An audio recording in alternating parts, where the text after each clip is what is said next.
Wala nang intro-intro, maghahalimaw na si Leto. What a nice combo, kaso nag-dragon yung kalaban. Binato siya ng apoy, tapos lumipad, bang, sinampat-pak. Sa Belis na parang nating happen. Recall agad tayo mga kaibigan kasi Natalia yung room nila. Kailangan natin makarecall bago dumating si Natalia. Ayun na, ayun na, ayun na, pare! Ha? At yun ang totoong nakarecall, pare. Tapos dito, habang nagpa-farm ako, napansin ko, parang may nagkakagulo dito. Kaya naman nakikiis ako ng ganun. Tapos umalis ako na parang wala nangyari. Tapos dito nakita ko nag-blue up yung kalaban. Kaya naman inilibig ko siya ng ganun. Tapos low pala siya. Kaya naman sinugod ko na wasing. Sabay alis na parang nating happen. Kaso nandito yung dragon. Okay, cut. Tapos dito mag-aabang lang sana ako kung sinong papasok sa damo. Kaso bigla namang sumanib sa akin si Angelica. Kaya no choice ako kundi sumugod ako ng ganun. Tapos hindi na ako nakakilos. Sa Petra pa ako. Napa-airborne ako. Na-stun ako. Tapos wala na. Kanya-kanya na. Kayo, tumambay na kayo dito sa farm namin ha. Isa ka pa pare. Ba't ka tumatambay sa farm namin? Whoop, sabay alis na parang. Teka lang pare. Buti buhay pa ako ha. Hindi niyo ako mapapatay. Tapos dito, wala na akong skill. Naglalakad-lakad ako sa tabi-tabi. Tapos bigla nila akong sinugod ng ganun. Siyempre, ano ba namang labang ko dyan? Wala akong skill, di ba? Tapos biglang bumoses si Natalia. Sabi niya, kala mo makakatakas ka ha. Hindi ka makakatakas sa kakampi ko kasi mahina kang nilalang. Grabe naman siya magsalita. Pero kahit na nasaktan ako sa sinabi niya, nanatili na lang akong tahimik. Mas pinili ko na lang manahimik kasi muted ako. Tapos kinumbuhan ko ng ganito. Sabay umalis ako na parang nating happen. What a moves. Pero syempre, lintik lang walang ganti. No, nakita ko siyang padaan sa damo. Iba ang kanyang natamo. Ayun, grabe, tinipitipian kita sa harapan ng mata mo. Ano, kita mo? Patipi-tipi lang ako na walang katapusan. Tapos bigla nagpakita yung dragon. Ayun, winasak ko, lamon. Ano ka ngayon? Sabay ko kayong binaon. Tapos sabi niya, okay, antayin mo yung bawi ko. Pogi ka lang pero hindi ka malakas mag-gusion. Tandaan mo yan, dali ka sa akin mamayang late game. Grabe talaga yung kayabangan niya. Pero Denma sa basher, pare, focus lang ako dito sa goal. Medyo lumayo-layo ako sa Eudora kasi baka makombuhan niya ako eh. Tapos habang wala akong skill, bigla naman niya sinugod yung Angelica namin. Wala akong nagawa para protektahan siya. Pero buti na lang may second skill na ako at sapat na yung second skill ko para wasakin ang kanyang kinabuhi. Sabi ni Angela, ang pogi-pogi mo na, napakagaling mo pa, pwedeng pakis. Tapos hindi ko siya pinansin kasi nonchalant ako sa ibang babae.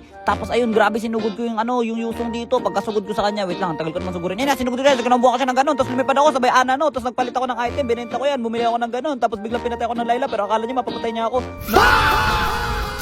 Di syempre galit na dito yung Natalia. Kaya naman hinahunting niya na ako. Nagpakita ako sa mapa pare. Tapos nung nakita akong sinugod ako ni Harley, sinugod din ako ni Natalia. Tapos akala niya mahabol niya ako without knowing na boom, grabe, wasak. Parang naningbi ang kanyang katawan. Tapos dito sumasakit na yung Layla nila. Kaya naman kailangan ko na siyang itumba. Naglapag ako ng second skill ng ganyan. Tapos inantay ko mag-cooldown yung aking ultimate. Sabay boom, what a combo. Winner!